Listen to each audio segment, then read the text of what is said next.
The Assembly's mistake. The grand chamber of the Galactic Assembly floated in the void between stars, a massive crystalline structure that had witnessed 10,000 years of galactic governance. Inside its transparent walls, representatives from 800 civilizations gathered in their designated sectors, each species occupying spaces designed for their unique biology. The Krillian delegates hung from ceiling perches, their bat-like wings folded against their bodies. The aqueous floated in suspended water spheres. The Silicon Collective's representatives glowed with internal heat, contained within cooling fields. At the center of it all stood a single human. Dr. Elena Kovac wore a simple gray suit, her silver hair pulled back in a practical bun. She stood alone on the speaking platform, her hands relaxed at her sides, her expression calm as she faced the Assembly's High Council. The council sat elevated above the main floor, 7 beings representing the oldest and most powerful civilizations in known space. Assembly Leader Thorum rose from his seat. The Dravak was an imposing figure, standing 4 meters tall with crystalline skin that refracted light into rainbow patterns. His species had built the first faster-than-light engines, had mapped half the galaxy, and had ruled the Assembly for 3 millennia. When he spoke, his voice resonated through the chamber with natural authority. "The matter of Earth has been concluded," Thorum announced, his words translating into 800 languages simultaneously. "The human species will comply with Resource Contribution Protocol 7. You will provide 60% of your planet's rare minerals for Assembly distribution. You will grant unlimited access to your oceans for water harvesting. You will surrender control of your moon for conversion into a processing station. You have 90 standard days to begin compliance." A murmur of approval rippled through the assembled delegates. This was standard procedure for young species. They were given terms, they negotiated briefly, they accepted. The alternative was economic isolation, technological embargo, and eventual collapse. No species could survive alone in the modern galaxy. Elena Kovac did not move. She did not protest or show anger. She simply looked up at Thorum with the same calm expression she had maintained throughout the proceedings. Something about her stillness made the nearest delegates uncomfortable. Human body language was still relatively new to most species, but there was something in her posture that suggested she was not afraid. "Assembly Leader Thorum," Elena said, her voice clear and measured, "before you finalize this decision, I have been instructed to deliver a message from Earth's unified government." "Speak then," Thorum said, waving a crystalline hand dismissively. "We will hear your plea. Perhaps we will show mercy and reduce the percentage to 55%. Elena took 1 step forward. The movement was small, economical, but it drew every eye in the chamber. "Humanity respectfully declines your terms," she said. "Furthermore, we offer the Assembly this single warning. Do not threaten Earth. Do not attempt to take what is ours. Do not assume we are weak because we are young." The silence lasted exactly 5 seconds. Then the laughter began. It started with the Krillians, their high-pitched chirping filling the upper reaches of the chamber.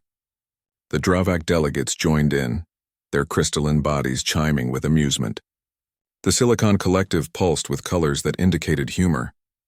Within moments, the entire assembly had dissolved into mocking laughter. Thorum laughed longest of all, his deep voice booming through the chamber. "Did you hear that?" he called out to the assembled delegates. "The humans warn us. They threaten the Galactic Assembly." He turned back to Elena, his crystalline face somehow managing to convey condescension. "Little human, your species controls 1 star system. 1. The Assembly represents 800 civilizations spanning 40,000 worlds. You have been in space for barely 2 centuries. You have no fleet capable of defending your borders. Your weapons are primitive. Your technology is borrowed from us. And you dare to threaten us?" Elena reached into her jacket pocket and withdrew a small data chip. She placed it carefully on the platform in front of her and stepped back. "That contains everything you need to know," she said quietly. "I strongly suggest you review it before taking action, but the choice is yours." Thorum gestured to an aide who floated down and retrieved the chip. The assembly leader barely glanced at it before tossing it to another assistant. "Your warning is noted and dismissed. 90 days, human. Begin compliance or face enforcement. The assembly has spoken." Elena nodded slowly. Then she turned and walked toward the exit. Her footsteps echoed in the now silent chamber, Every delegate watched her go. Some still chuckled quietly. Others felt a strange unease. There had been something in her voice, something in the way she moved. Not desperation, not fear. Certainty. As the massive doors closed behind the human ambassador, the assembly erupted into discussion. Most delegates immediately began calculating their share of Earth's resources. The humans had rejected the assembly's generous terms, and now they would face the consequences. It was regrettable but necessary. Young species needed to learn their place in the galactic order. In the archival section of the chamber, a small figure reached down and picked up something from the floor. Researcher Pelix belonged to the Minari, a species of small, furred creatures who served the assembly as historians and data analysts. They were not politicians or warriors. They were observers, keepers of records, nothing more. But Pelix had noticed something others missed. When the Dravak aide had carelessly handled the human's data chip, he had dropped it. It had rolled across the floor and come to rest near the archival section. The aide had not bothered to retrieve it. Why would he? It was nothing. A desperate gesture from a species too young to understand the reality of galactic power. Pelix picked up the chip and turned it over in their small, delicate paws. Their species had survived in the galaxy by being careful, by paying attention to details others ignored. Something about Ambassador Kovac had troubled Pelix, the way she had stood there alone against 800 civilizations without fear. The absolute certainty in her voice when she delivered that warning. Perhaps it was nothing. Perhaps it was the bravado of a species too naive to understand how outmatched they were. But perhaps not. Pelix slipped the chip into their data pouch and made a note in their personal log. Later, when their duties were complete, they would review its contents. It was probably nothing important. Humans were known for emotional displays, for theatrical gestures meant to save face. Still, Pelix could not shake the feeling that something was wrong. They had been an assembly researcher for 90 standard years. They had witnessed the integration of 43 new species. They had seen fear, anger, desperation, and resignation. They had never seen what they had seen in Ambassador Kovac's eyes. They had never seen patience. That night, as the assembly began assembling its enforcement fleet, as thousands of warships prepared to teach humanity its place in the galactic order, Pelix sat alone in their small quarters and inserted the chip into a reader. The first file that opened was labeled simply, Human History, Conflict and Adaptation, Volume 1. Pelix began to read. They would not sleep for 5 days. Meanwhile, 5 light-years away at the Assembly's primary military station, Fleet Commander Dravok watched the final ships join the enforcement formation. 5,000 warships, each one capable of reducing a moon to dust. Each one crewed by professionals who had enforced assembly will across the galaxy for centuries. The sight was meant to inspire awe and terror. It had worked on every species that had seen it before. Dravok was a Thorian, a species that resembled what humans might call a combination of a bear and a mantis. His people were warriors by nature, had been for millions of years. They understood force. They understood that strength was the only language that truly mattered in the universe. 87 days have passed. His second-in-command, Krill, said from her station. The humans have sent no communication, no plea for reconsideration, no surrender. Dravok snorted, a sound like rocks grinding together. They are stalling, hoping we will not follow through with our threat. Or perhaps they are too primitive to organize a unified response. Their planet has nearly 200 separate governments. Perhaps they are still arguing among themselves. He turned away from the viewport showing the assembled fleet. It does not matter. Today they learn what happens when a species defies the assembly. Prepare for departure. We jump to the Sol system in 6 hours. The fleet would arrive at Earth with overwhelming force. The initial phase would be non-lethal but devastating. They would disable Earth's power grids, knock out their communications, demonstrate the futility of resistance. Then the landing forces would secure key population centers. There would be some resistance, certainly. Young species always fought back at first, but it would be brief. Humans were fragile creatures, unarmored, slow, weak. They would break quickly once they understood the reality of their situation. The fleet would arrive at Earth with overwhelming force. The initial phase would be non-lethal but devastating. They would disable Earth's power grids, knock out their communications, demonstrate the futility of resistance.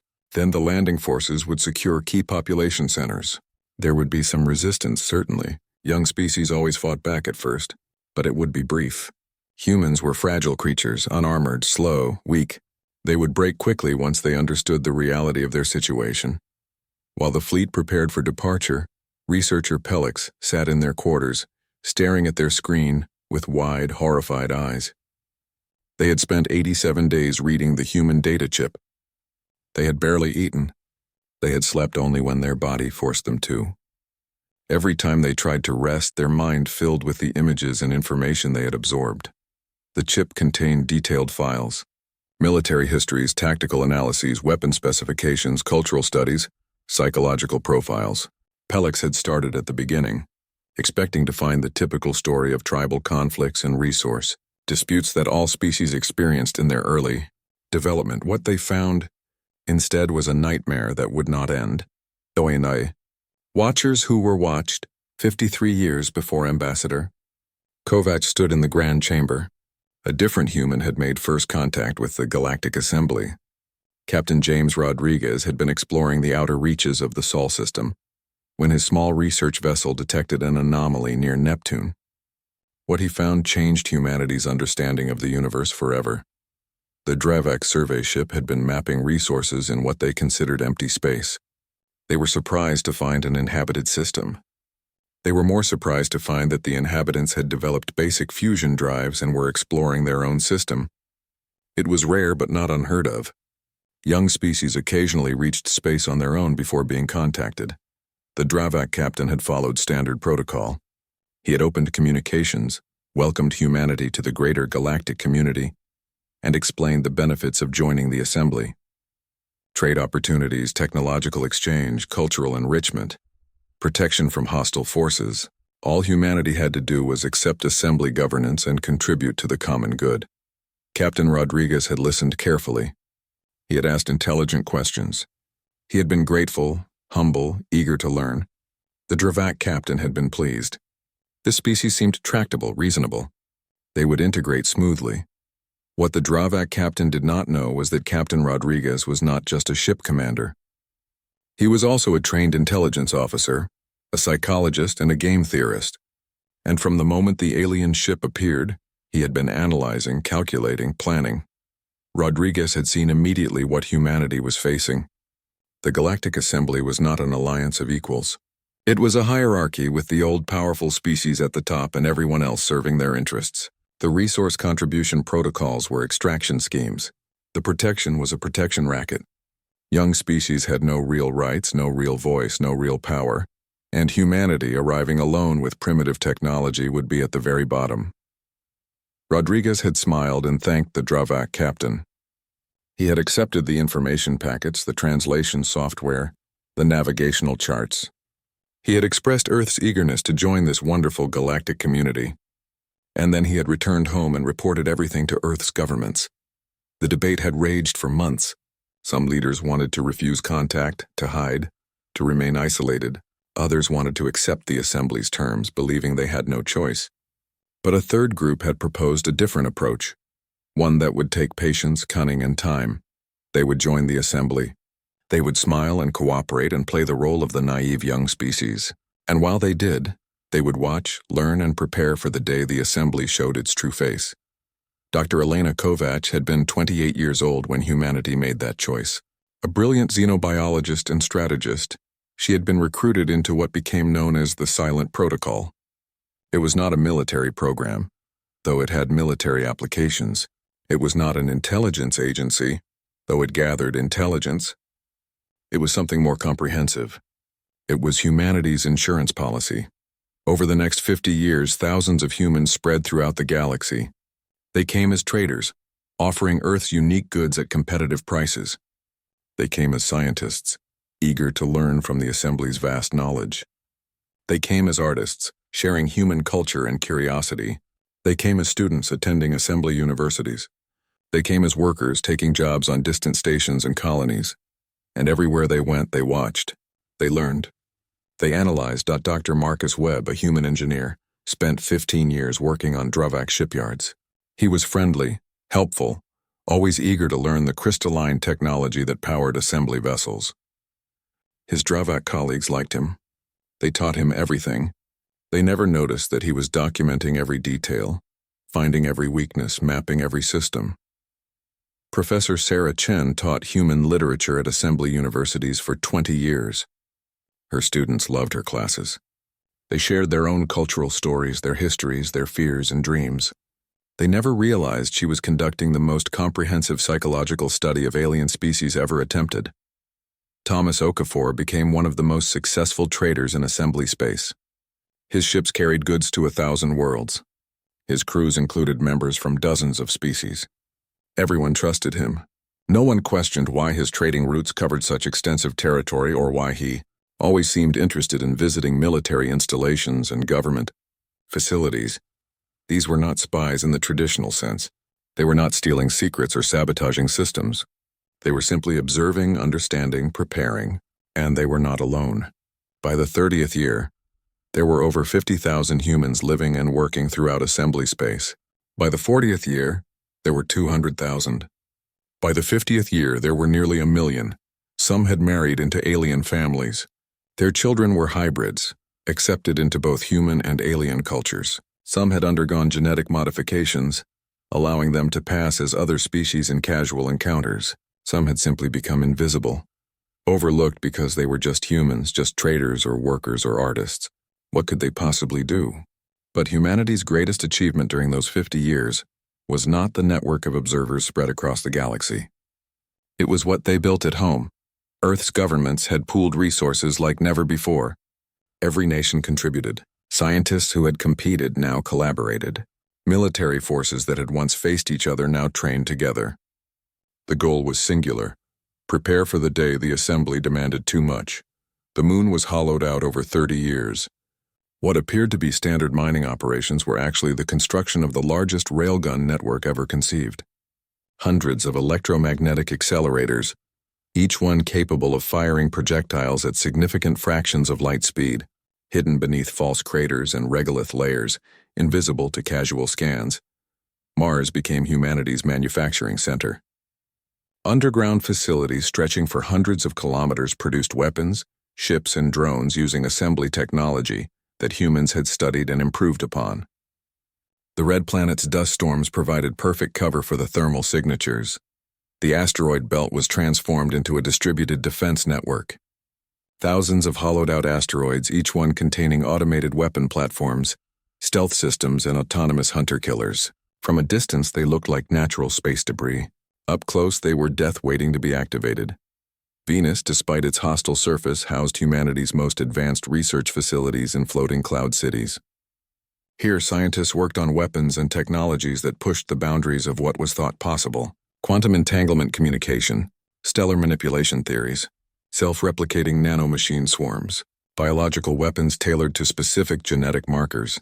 Earth itself became a fortress, orbital platforms disguised as civilian stations, underwater bases in the deepest ocean trenches, underground command centers built into tectonic stable zones, weapon systems hidden in plain sight waiting for activation codes. But perhaps humanity's most brilliant strategy was the one almost no one in the assembly suspected. For 50 years, every piece of technology the assembly had shared with humanity, every computer system, every ship component, every power grid upgrade, had been carefully studied. Human engineers had found the back doors, the vulnerabilities, the ways to turn assembly technology against itself. And then they had shared those improvements back with the assembly. Helpful humans always trying to contribute. They had suggested efficiency upgrades for power systems. They had offered software patches for communication networks. They had provided diagnostic tools for ship maintenance. The assembly had accepted these gifts gratefully. Why wouldn't they? Humans were trying so hard to be useful members of the galactic community. No one in the assembly realized that every improvement, every upgrade, every helpful tool contained dormant code. Hidden deep in the base-level programming, invisible to standard security scans waiting for activation. Humanity had spent 50 years quietly infiltrating every major system in assembly space. Dr. Elena Kovacs had overseen much of this work. As director of the Silent Protocol, she had coordinated the efforts of millions of humans across the galaxy. She had reviewed every report, analyzed every vulnerability, planned every contingency. She had known this day would come. The assembly always made the same demand eventually. They would want Earth's resources. They would expect compliance. And when they came to take what they wanted, they would learn what humanity had spent 50 years preparing to teach them. On the 87th day after the ultimatum, Fleet Commander Dravok stood on the bridge of his flagship, the Iron Mandate, and watched his fleet complete their final preparations. 5,000 warships, the largest enforcement action in assembly history. It was overkill, really. Earth had perhaps 100 primitive vessels capable of orbital defense. But the assembly wanted to send a message. This is what happens when you defy us. All ships report ready, Krill announced from her station. We can jump in 10 minutes. Dravok nodded, satisfied. This would be over quickly. The humans would see his fleet, realize the futility of resistance and surrender. There might be some token fighting, some brave but pointless gestures. Then it would be done, and Earth would take its proper place in the assembly's hierarchy. In her small quarters, researcher Pelix had finished reading the last file on the human data chip. They sat in silence, their small body trembling. They had tried to warn their superiors. They had requested emergency meetings with the High Council. They had sent detailed reports explaining what they had learned. No one had listened. Pelix was a junior researcher, a member of a prey species with no military background. What could they possibly know about warfare that the mighty assembly did not? Pelix had sent one final message to the assembly's central archives, uploading all the human data with the highest priority classification they could authorize. Then they had sent an encrypted message to Dr. Kovac's last known location. They did not know if it would reach her in time. The message was simple: I am sorry. I tried to warn them. Then Pelix sat back and waited for what they knew was coming. When predators strike, the assembly enforcement fleet materialized at the edge of the Sol system in perfect formation. 5,000 warships spanning every class from small frigates to massive dreadnoughts emerged from faster-than-light travel simultaneously. It was a display of coordination and power meant to awe and terrify. Fleet Commander Dravok stood on the bridge of the Iron Mandate, watching the tactical displays populate with data. Before them hung Earth, a blue and white sphere turning peacefully in the void. Scanners swept the system, searching for defensive installations, fleet positions, military infrastructure. The results made Dravok frown. There was almost nothing. A few small orbital platforms around Earth, some satellites, scattered civilian traffic between Earth and Mars, a few mining operations in the asteroid belt, no massive defense platforms, no hidden fleet, no ring of automated weapons like every civilized world maintained. Scan again, Dravok ordered. Full spectrum. There must be something we are missing. The scans ran again, this time using every sensor suite in the fleet. The results were the same. Earth appeared virtually undefended. Mars showed some industrial activity, but nothing that suggested military preparation. The Moon had mining operations but no weapon signatures. Even the asteroid belt, dense as it was, showed only natural readings. Commander, Krill said hesitantly, perhaps they evacuated. Perhaps they saw our fleet assembling and fled into deep space. No, Dravok said slowly. A memory was nagging at him. Something about the way the human ambassador had looked at them in the Grand Chamber. That absolute certainty. Humans do not run. I have studied their history files. They fight when cornered, even when the odds are impossible. This is something else. He was right to be concerned. At that exact moment, across 200 assembly worlds and 5,000 assembly installations, systems began to fail. It started small. A power station on the Dravak homeworld flickered and went dark. Backup systems activated automatically, then they failed too. Within minutes, the entire planetary grid collapsed. On Thorian Prime, the automated defense network experienced a catastrophic malfunction. Weapon platforms that had guarded the planet for 1,000 years suddenly identified civilian population centers as hostile targets. They opened fire before emergency protocols could shut them down. Thousands died in the first minutes. On the Krillian colony worlds, atmospheric processors stopped functioning. The carefully maintained oxygen-nitrogen mix began shifting toward toxic levels. Entire populations had less than an hour before their air became unbreathable. The Silicon Collective's neural network, connecting billions of individual consciousnesses into a harmonious whole, was flooded with corrupted data. The network collapsed into chaos, each consciousness suddenly isolated, screaming in digital agony. Across assembly space, the same pattern repeated. Power grids failed. Defense systems turned on their creators. Life support malfunctioned. Communication networks went dark. Transportation systems stopped. Medical facilities shut down. Every major system, every network, every piece of critical infrastructure that had been built or upgraded in the last 50 years revealed hidden programming buried deep in its core code. And all of it activated simultaneously. In the Sol system, Fleet Commander Dravok's tactical display began lighting up with emergency transmissions. Dozens at first, then hundreds, then thousands. Every species in his fleet was reporting catastrophic failures back home. Worlds going dark. Stations losing life support. Ships in dock exploding without warning. What is happening? Dravok roared, his massive claws gripping the command chair hard enough to crack the metal. All ships maintain formation. Do not, Commander. Krill's voice was sharp with panic. The Sol system. Something is wrong. Contacts appearing from nowhere. Thousands of contacts. Dravok's attention snapped back to the tactical display showing local space. What had appeared to be an undefended system was revealing its true nature. The civilian stations around Earth were unfolding like flowers, hidden armor panels sliding away to reveal weapon systems that should not exist. The moon's surface was splitting open, false crater patterns breaking apart to expose the railgun emplacements beneath.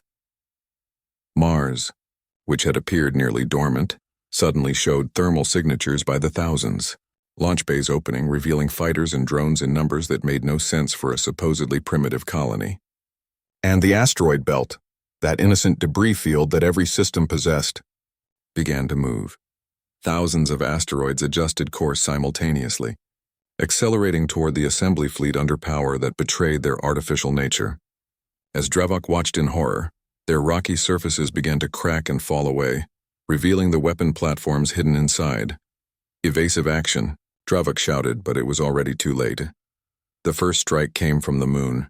Hundreds of railgun rounds, each one accelerated to 20% of light speed, crossed the distance to the fleet in seconds.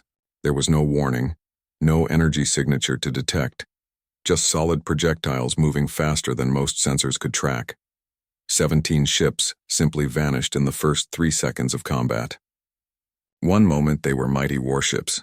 The next, they were expanding clouds of vapor and debris. Their shields, designed to deflect energy weapons, might as well have been paper against kinetic projectiles moving at relativistic speeds. Return fire, Dravok screamed. All batteries target the lunar installations. The fleet began firing, thousands of energy weapons lighting up the void. Plasma beams and particle lances struck the moon's surface with enough force to melt mountains. The regolith erupted in massive explosions, dust and rock fragments flying into space. But the railguns kept firing. The installations were buried deep, protected by hundreds of meters of lunar rock. Surface damage meant nothing, and even as some emplacements were destroyed, others continued firing with mechanical precision. Commander, the asteroids, Krill shouted. They are opening fire! The hollowed-out asteroids had closed to medium range. As Dravok watched, their surfaces opened to reveal mass drivers, simple, ancient technology that accelerated chunks of iron and nickel to high velocity. The projectiles were not sophisticated. They were not guided. They were just solid metal, thousands of pieces filling space like a shotgun blast. Assembly point defense systems, designed to intercept missiles and deflect energy weapons, were useless. Trying to shoot down thousands of unguided solid projectiles was like trying to stop a sandstorm one grain at a time. Ships began taking hits. A cruiser's hull was penetrated by 3 iron slugs in rapid succession. It lost atmosphere, its crew dying in seconds. A destroyer took a direct hit to its reactor core and simply disappeared in a flash of light. All across the fleet, ships were being battered by projectiles too numerous to stop. And then Mars revealed its contribution to Earth's defense. From the red planet's surface, swarms of drones launched by the millions. Each one was small, no larger than a Dravok's hand. Each one was autonomous, guided by artificial intelligence and networked into a collective system that learned and adapted in real time. Deploy point defense, Dravok ordered. Wide dispersal pattern. Don't let those things reach us. The fleet opened fire in all directions. Energy weapons swept space, destroying drones by the thousands. But for every 100 destroyed, 1,000 more appeared, and these machines were learning. They began using the debris from destroyed assembly ships as cover, hiding behind chunks of armor plating. They coordinated their approach, timing their movements to exploit gaps in the defensive fire. When the drones reached the fleet, they revealed their true purpose. Each one carried a shaped explosive charge, small but precisely designed. They attached themselves to ship hulls and burrowed, seeking weak points in the armor. When they found joints, sensor arrays, weapon mounts, they detonated. One explosion was nothing. 50 simultaneous explosions in the same location could punch through to a ship's interior. And once inside, the drones found crew compartments, control systems, life support infrastructure. A battleship lost pressure from dozens of hull breaches, its crew dying in waves. A carrier's launch bays were breached, explosive decompression killing everyone inside and destroying the fighters before they could deploy. All across the fleet, ships were being consumed from the inside out by swarms too small to effectively target. Dravok was beginning to understand the true horror of what was happening. Humans did not fight like the assembly. They did not meet strength with strength in honorable battle. They used every advantage, exploited every weakness, fought with a ruthlessness born from millennia of competing against each other on their harsh world. These were not warriors in the traditional sense.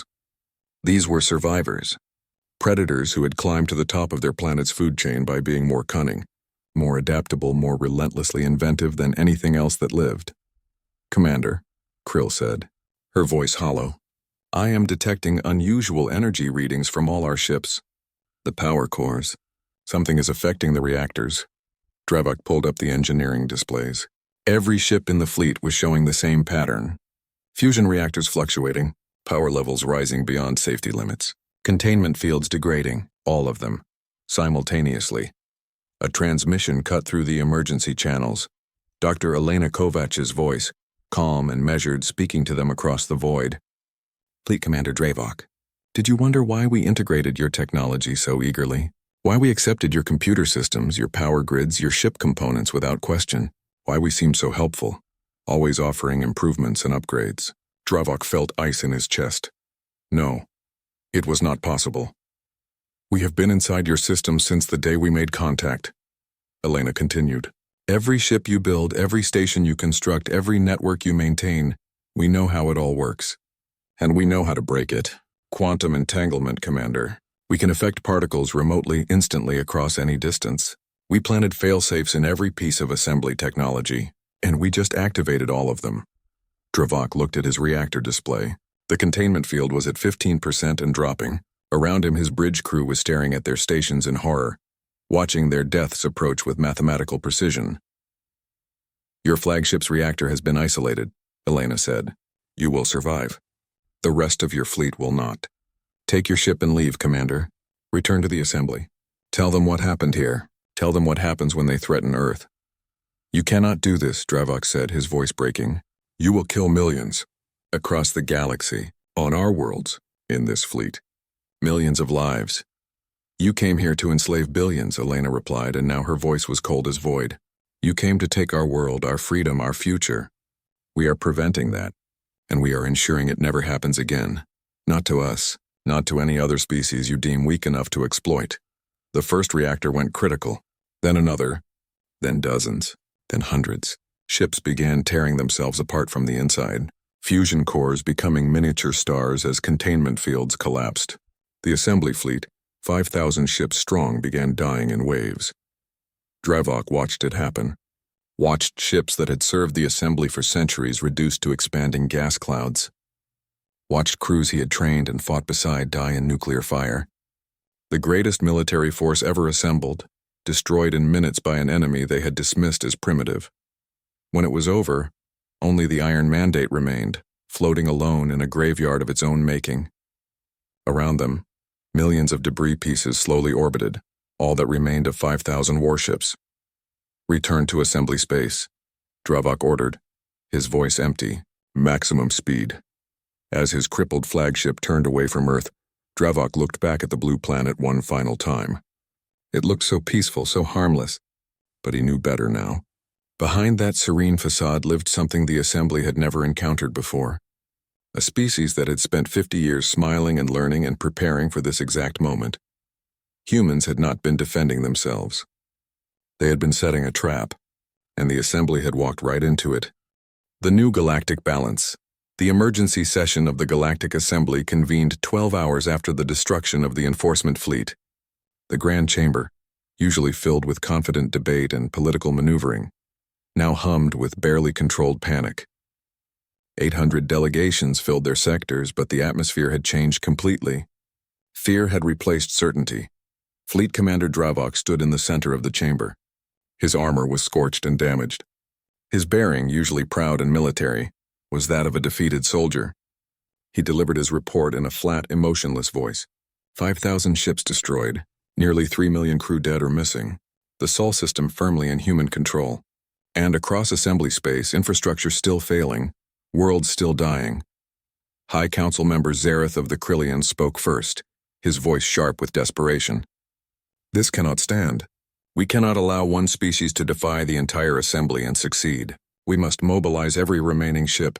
We must do nothing, interrupted Council member Thessa of the Minari. The small furred delegate stood in her speaking sphere, her voice amplified to fill the chamber. Did you not hear the fleet commander's report? Did you not see the data? Humans have been inside our systems for 50 years. Every major network, every critical system, every piece of infrastructure, they can shut it all down. They are shutting it down. Right now, as we debate, our people are dying. Then we surrender? Zareth demanded. We accept whatever terms these predators dictate. We listen, said researcher Pellick, standing for the first time in the assembly chamber. The junior researcher's voice was steady despite their small size. I tried to warn you. I begged you to read the data the human ambassador provided, but you dismissed me. You dismissed the warning, and now we face the consequences. Assembly leader Thorum, his crystalline form dimmed with exhaustion, gestured for silence. What do the humans want? He asked simply. They have demonstrated their capability. They could destroy us all. Why have they not? As if in answer, every display screen in the Grand Chamber activated simultaneously. Dr. Elena Kovacs appeared, broadcast from Earth to every delegate, impossible to block or shut off. She stood in what appeared to be a command center, Earth visible through windows behind her. Members of the Galactic Assembly, Elena said, her voice clear and calm. 53 years ago, humanity was contacted by your representatives. We were welcomed into what you called a community of civilized species. We were told about the benefits of membership, the opportunities for growth and cooperation. Behind her, images began playing.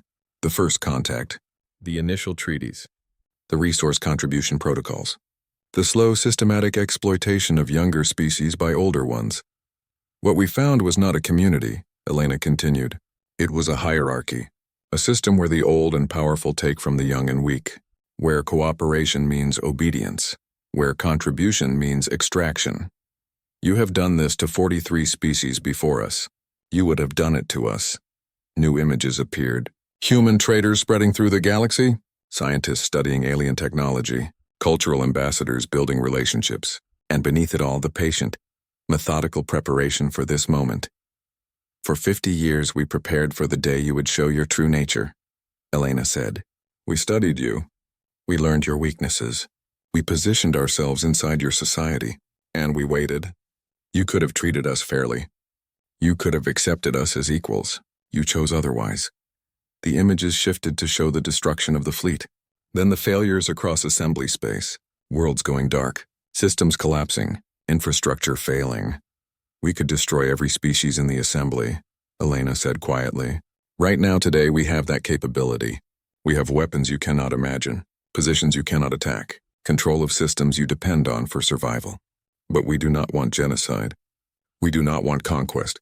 We want what we have always wanted, to be left alone, to live in peace, to not be threatened or exploited or treated as resources to be harvested. The images disappeared, leaving only Elena's face. Here are our terms. The Terra Accords. Humanity joins the Galactic Assembly as a full member with equal status and voting rights. All resource contribution protocols are abolished. No species will be coerced or exploited. All member civilizations will be treated as equals regardless of age or technology level. She paused, letting that sink in, then continued. Additionally, humanity assumes the role of guardian species. We will protect smaller civilizations from exploitation. We will enforce fair treatment of all assembly members. And we will have oversight authority over any decision that threatens sapient life or freedom. The chamber erupted. Delegates shouted in anger and fear and disbelief. How dare these young predators dictate terms? How dare they demand authority over species that had ruled the galaxy for millennia? Elena waited for the noise to subside. When it did not, every screen in the chamber flashed red. A warning message appeared in 800 languages. Planetary life support systems will fail in 6 hours without human intervention. The silence was immediate. You can accept our terms, Elena said, and we will restore your systems immediately. Your worlds will be safe. Your people will live. The assembly will continue, but it will be fair. It will be just. It will protect the weak instead of exploiting them. Or you can refuse, and you can watch your civilizations collapse while your ships are unable to reach us, while your weapons are unable to harm us, while your technology betrays you. The choice is yours. But understand, this is not a negotiation. This is a new reality. Fleet Commander Dravok found his voice. Ambassador Kovac, he said, his tone weary. If we accept these terms, how do we know you will not simply dominate us as we sought to dominate you? You have proven you are stronger. What prevents you from becoming what you claim to hate? Elena's expression softened slightly. Because we have seen what that path leads to, Commander. We spent 50,000 years on our planet fighting each other, building empires, exploiting the weak. We know where that ends, in nuclear fire and mutually assured destruction.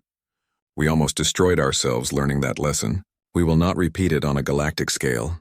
She gestured to the windows behind her, to Earth turning peacefully below. We are not saints, Commander.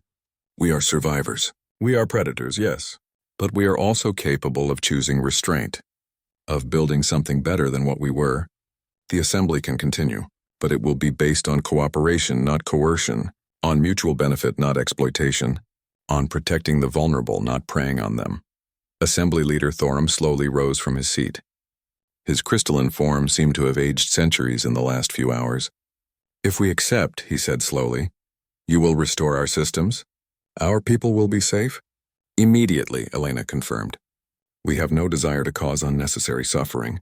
We want peace, Thorum, but we will only accept peace as equals, not as subjects. Thorum looked around the chamber. He saw fear in every delegation. He saw the tactical displays showing their crippled worlds, their failing systems, their helplessness. He saw the end of an era. The assembly accepts your terms, he said, his voice carrying throughout the chamber.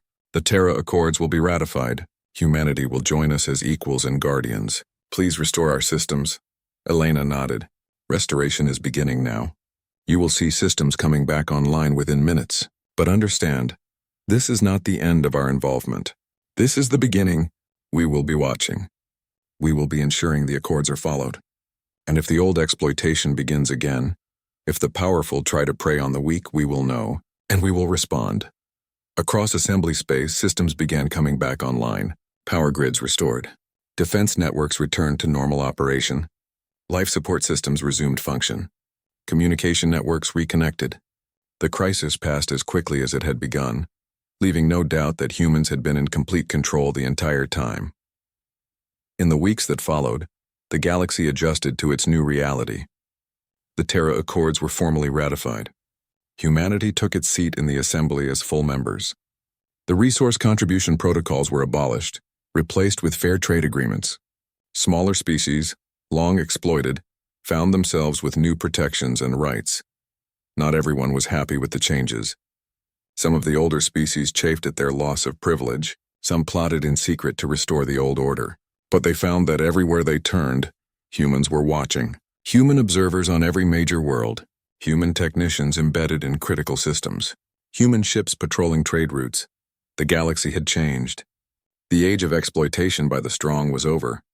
A new era had begun, enforced by a species that had learned through bitter experience that survival required both strength and restraint. Dr. Elena Kovac stood in her office on Luna Base 6, looking out at Earth hanging in the void below. Researcher Pelix sat across from her, having accepted a position as official historian of the transition, as it was now called. Do you think it will last? Pelix asked quietly. The peace. The fairness. Elena was silent for a moment. I think it will last as long as humans remain strong enough to enforce it, she said finally. And as long as we remember why we're doing this. Not for power, Not for dominance. Comment for next part.